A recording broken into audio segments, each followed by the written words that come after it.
Here's another fun exercise.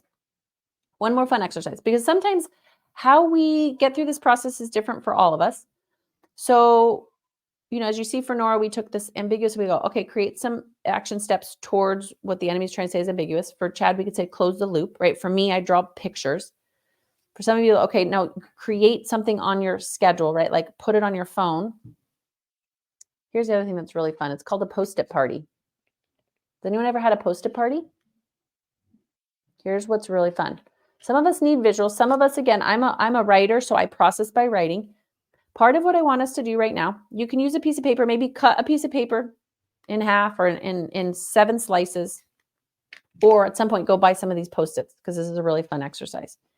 And the idea here is that you go, all right, I'm having a hard time doing this on the daily, but I understand where I want to be this week. Like I really start to understand, like, okay, this week, if I'm here in a week, here's the things that I would really like to get done. Now, what you're going to do is you're going to take one Post-it note, and you are going to put on every single Post-it note one thing that you could do each day towards that dream. So if I have a dream of having more passion in my marriage or being married, right? I would say, okay, here's my dream. I'm going to put that right here. Here's the vision or the visual of the dream that I have. Now I have to ask myself, there are steps that I need to take to bridge the gap. Team, here's a really cool idea. We gave some prophetic words last week.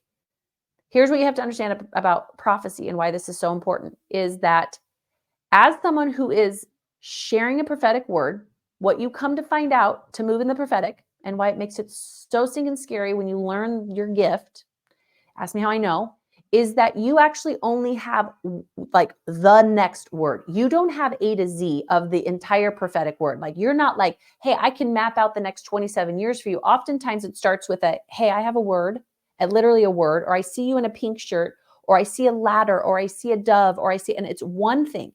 As you open your mouth, God reveals the next thing and reveals the next thing and reveals the next thing. So you don't go into the prophetic with this like preordained thing that you're going to say. It comes as you open your mouth in bold faith that God is going to give you the words that he wants to give you, right? That's step 1. Now, step 2, if you're the recipient of a prophetic word, you have to go, okay, I will receive that word, but I have to take it to God and go, God, is this a word that's actually for me? Right? Is this from you, or is this solely man's interpretation, or God ultimately, what do you want me to do with this? That's number 2. That's me as the recipient, right? Then once I verify that is a word that resonates, that is grounded in his truth, and that gets my baby jumping, right? Then I have to partner with the prophetic. What does that mean? I have to move towards it. It's not just going to happen. If God says, hey, I've anointed you to go and to preach, guess what? I got to learn how to preach. I might have to get ordained. I might have to know the Bible. Like I might have to quit my job. Like there's 1,000 steps for me to go and preach the good news in order to fulfill that prophecy. Right? Or some are like, hey, we see you as the mother of many generations, and we see you being able to carry on, what God wants to do in and through your family. And you're like, I'm single. I'm single. You're like, oh, but I'll live into that. Great. What does a girl got to do? I got to get ready. I got to position my heart to find someone. There's a lot of steps that need to happen. Why? Because part of this is I have to be okay with learning to partner with the prophetic words. I think sometimes we subconsciously think that if I'm given a prophetic word that it should just happen tomorrow. It doesn't. What does this mean? I've got to bridge the gap. My favorite part of the conversation. I have to bridge the gap. What does that mean? Well, it would look like this. If I said, all right, I want more passion in my marriage is falling apart. What is step 1? Well, step 1 is today I need to pray for my husband because I stopped. That's all I'm doing. I'm not doing anything else. I'm not going to call him. I'm not going to tell him I love him. I'm not scheduling a date. I don't even want to be around him. Good. My first step, and the only thing I'm doing today, I'm going to pray. Number 1. Okay, great. Let's say I prayed, God. Let's say I prayed and my heart is starting to change. What would I do next? Well, then I would probably schedule a weekly date night, because we don't do date nights and we should, but we haven't. And so what I'm going to do is I'm going to actually start to schedule a weekly date night. Does this say go on a date? No. Does this say plan where I'm going on the date? No. Does this say come up with all the questions you want to ask your husband? No. What does it say? Schedule a weekly date night. I don't even have to like him yet. I don't have to talk to him yet. It's scheduled. Great. Okay, so let's say it's scheduled and let's say Friday's coming. Then what do I need to do? Well, I've got to figure out something that we would enjoy doing together. All right. Identify what fun means to us. I'm not on the date yet. I'm not having the conversation. I have to identify what fun means. Good, because that's all I'm doing. That's all I'm doing, God. I'm not doing anything else because that rest is hard. Great. All you did was every day I prayed. Okay. Then I acclimated. Okay. I scheduled it. That's all I'm doing. Then what I do? Then I identified fun. Okay. What does that mean? That means, well, I need to identify what I actually want to say from my heart. I need to identify what it is that I'm really trying to say from my heart to him. So at this time that we meet on our date night, that I actually comes from my heart and not from my fear or my pain.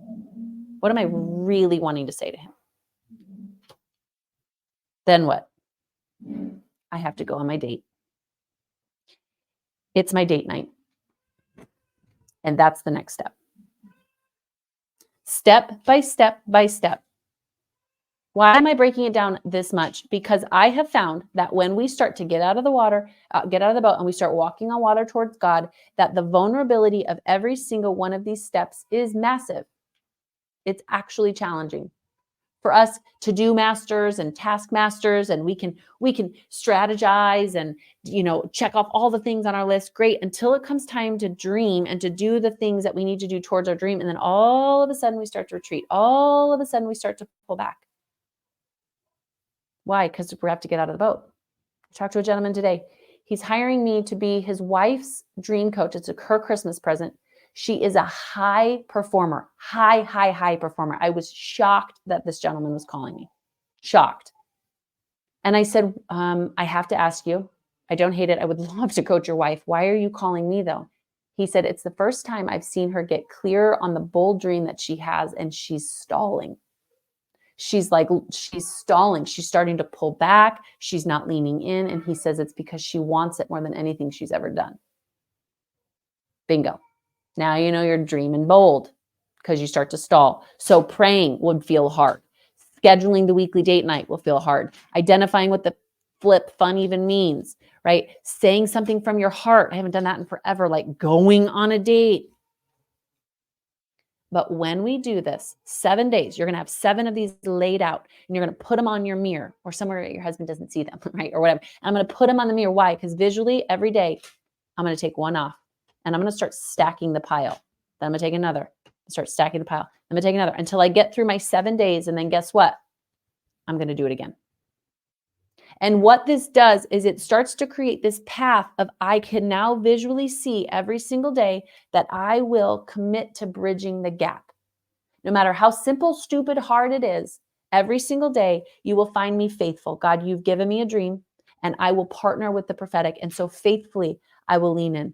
And faithfully, I will lean in. And I will stop questioning the process. I will just be faithful to the next step and faithful to the next step and faithful to the next step. And instead of just being so bogged down by brick by brick, one day we'll actually look up and we will see that we've built a cathedral.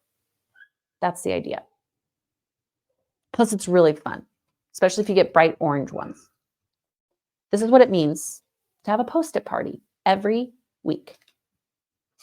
Over time, after you stack these things day after day after day, you will start to build the confidence you need to tackle these things. Not confidence because you're doing it perfectly, but confidence because you're doing the one thing every single day that you said that you would do, and you're just continuing to do it faithfully. Why? Because God's given you a dream and he's asked you to partner with that dream. That's the post-it party.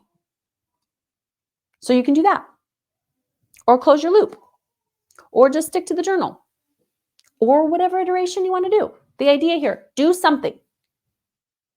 One thing, 3 things every day.